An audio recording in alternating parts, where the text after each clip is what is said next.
Dear students, आज हम लोग कुछ एग्जांपल्स और समझेंगे, some more examples how to convert from direct speech into indirect speech. Okay, write from side. So first sentence, I said to you, you are not working hard. मैं आप लोगों से कहा, आप लोग कठिन परिश्रम नहीं कर रहे हैं. ओके, ये मैंने कहा था. अब इसी को इनडायरेक्ट स्पीच में कैसे बदलेंगे? तो आई और यहाँ पर शेड टू बदल जाता है टोल्ड में. क्या में?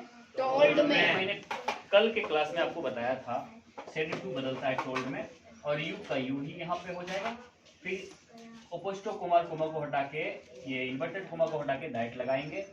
फिर ये यू सेकेंड पर्सन है. कौन सा पर्सन? सेकेंड, जो कि चेंज होता है ऑब्जेक्ट के अनुसार. यहाँ पर यू ही है, तो यू और यू में कोई चेंजिंग नहीं होगा, यहाँ पे यू ही रहेगा. लेकिन एक छोटी सी अंतर यहाँ पर जो आएगा, यहाँ जब इन्वर्टेड कोमा के अंदर था तो ये कैपिटल वाई था, लेकिन जब यहाँ पर इन्वर्टेड कोमा खत्म हो गया तो फिर यहाँ पर वाई जो है स्मॉल आ गए. क्या आ गए बच्चों? Small.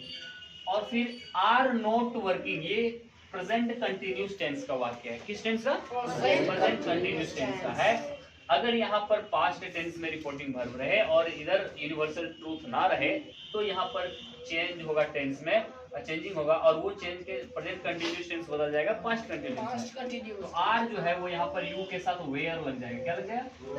Where not working hard. Working hard. तो ये हमारा सेंटेंस हो गया. I told you that you were not working hard. फिर he said to me, उसने मुझसे कहा, I want to become your friend. उसने मुझसे कहा, मैं आपका दोस्त बनना चाहता हूँ. ये डायरेक्ट स्पीच में है. अब इनडायरेक्ट स्पीच कैसे होगा? तो he said to बदल जाएगा टोल्ड में, और me तो रहेगा ही, और यहाँ पे डाइट लगेगा क्योंकि ये अफर्मेटिव सेंटेंस है, असर्टिव सेंटेंस है. अब यहाँ आई जो है फर्स्ट पर्सन है, जो कि सब्जेक्ट के अनुसार चेंज होता है. तो यहाँ सब्जेक्ट में ही है, तो ही यहाँ पे ही हो जाएगा. फर्क सिर्फ इतना है बच्चों कि यहाँ पर H कैपिटल नहीं होगा, स्मॉल होगा. और यहाँ पे वांट टू, ये प्रेजेंट इंडेफिनिट टेंस का वाक्य है. आई वांट टू बिकम, ये प्रेजेंट इंडेफिनिट है, और चूंकि यहाँ पर पास्ट टेंस है और इधर यूनिवर्सल ट्रूथ नहीं है, इसीलिए यहाँ पर पास्ट इंडेफिनिट में बदल जाएगा. तो यहाँ पर वांट का वांटेड हो जाएगा. I wanted, sorry he wanted to become. यहाँ पे देखेंगे बच्चों, जो बिकम है ना, ये यहाँ पर ये भी वर्ब है, लेकिन ये मेन वर्ब नहीं है. यहाँ पे ये यहाँ पर इन्फिनिटिव के रूप में इस्तेमाल हुआ है, इसीलिए इसमें कोई बदलाव नहीं होगा. बिकम का बिकम ही रहेगा. योर फ्रेंड, ये देखिए ये सेकेंड पर्सन का है योर, तो योर जो चेंज होगा यहाँ ऑब्जेक्ट के अनुसार, मी के अनुसार, तो यहाँ पर माई हो जाएगा. योर के बदले माई फ्रेंड. My friend. सो हमारा फाइनल वाक्य आया इनडायरेक्ट स्पीच में. He told me that he wanted to become my friend. उसने मुझे बताया कि वह मेरा दोस्त बनना चाहता था. अंडरस्टूड? Yes sir. अभी third, they said to me you have not helped us. उन लोगों ने मुझसे कहा, आपने हम लोगों की मदद नहीं की. तो ये डायरेक्ट स्पीच में. अभी यहाँ इनडायरेक्ट स्पीच के लिए दे का दे ही होगा, सेड टू बदल जाता है टोल्ड में, और मी का मी ही रहेगा. यहाँ पे दैट लगेगा क्योंकि ये जो असर्टिव सेंटेंस है. यू हैव, तो यू सेकेंड पर्सन है जो कि ऑब्जेक्ट के अनुसार चेंज होगा. यू के बदले आई हो जाएगा. आप कहेंगे गुरुजी यहाँ पर आई कैपिटल क्यों दे दिया? तो आई हमेशा कैपिटल में होता है. आई का मतलब मैं, ये यूनिवर्सल कैपिटल लेटर है. उसके बाद हैव नॉट हेल्प, ये प्रेजेंट परफेक्ट टेंस का सेंटेंस है, जो कि पास्ट परफेक्ट टेंस में बदल जाएगा क्योंकि यहाँ पर शेड है और इधर यूनिवर्सल ट्रूथ नहीं है, इसीलिए अब आई हैव का हैड हो जाएगा. क्या हो जाएगा बच्चों? I had not helped. और अस का ये फर्स्ट पर्सन का, अस क्या है? फर्स्ट पर्सन, जो कि सब्जेक्ट के अनुसार चेंज होगा, और दे का यहाँ देम हो जाएगा. क्या हो जाएगा? Them.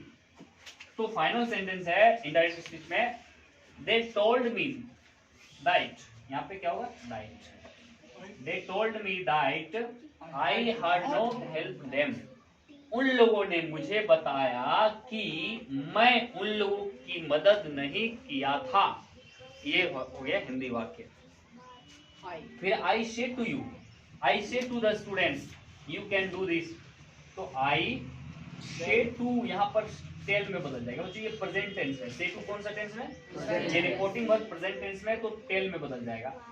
I tell the students, I tell the students that, and यहाँ पे यू कैन डू दिस, तो यू सेकेंड पर्सन है जो कि चेंज होगा ऑब्जेक्ट के अनुसार। तो द स्टूडेंट्स के बदले यहाँ पर दे लग जाएगा। क्या लग जाएगा बच्चों, द स्टूडेंट्स, यानी कि दे, वे लोग। अब यहाँ कैन डू का कैन डू ही रहेगा, यहाँ पर कैन का कैन ही रहेगा। मैं लिखवाया था कैन का कुड होता है कब, जब ये अगर रिपोर्टिंग वर्ब पास्ट टेंस में रहता तब। तो यहाँ पर तो कोई चेंजिंग टेंस में बदलाव नहीं होगा। और डू दिस और दिस का दिस ही रहेगा, दैट भी नहीं होगा, क्योंकि दिस का दैट तब होता जब यहाँ रिपोर्टिंग वर्ब पास्ट टेंस में होता तो यहाँ पे चेंजिंग नहीं होगा। टाइम भी बदलता है रिपोर्टिंग वर्ब। हाँ, रिपोर्टिंग वर्ब पास्ट टेंस में रहेगा, तभी टाइमिंग और ये दिस और दैट में बदलेगा। कैन कुड में तभी बदलता, लेकिन यहाँ पर वैसा कुछ है नहीं, क्योंकि यहाँ पर से है, प्रेजेंट टेंस में रिपोर्टिंग वर्ब है, इसीलिए इसमें कोई बदलाव हुआ नहीं। खाली यहाँ पर प्रोनाउन जो है वो बदली हुआ, यू के बदले दे लगा। Okay, according to object. अभी he will say to me, तो ही विल, यहाँ पे से टू मी का हो जाएगा टेल मी। क्या हो जाएगा बच्चों, tell me, he will tell me that, you second person है, मी के अनुसार आई हो जाएगा। आई आम, आर का आम होगा, क्योंकि यहाँ पर भी टेंस में बदलाव नहीं होगा ये, क्योंकि यहाँ पर भी विल है। मैंने क्या कहा था, टेंस में इधर बदलाव तभी होगा जब ये रिपोर्टिंग वर्ब पास्ट टेंस में हो और इधर यूनिवर्सल ट्रूथ ना हो।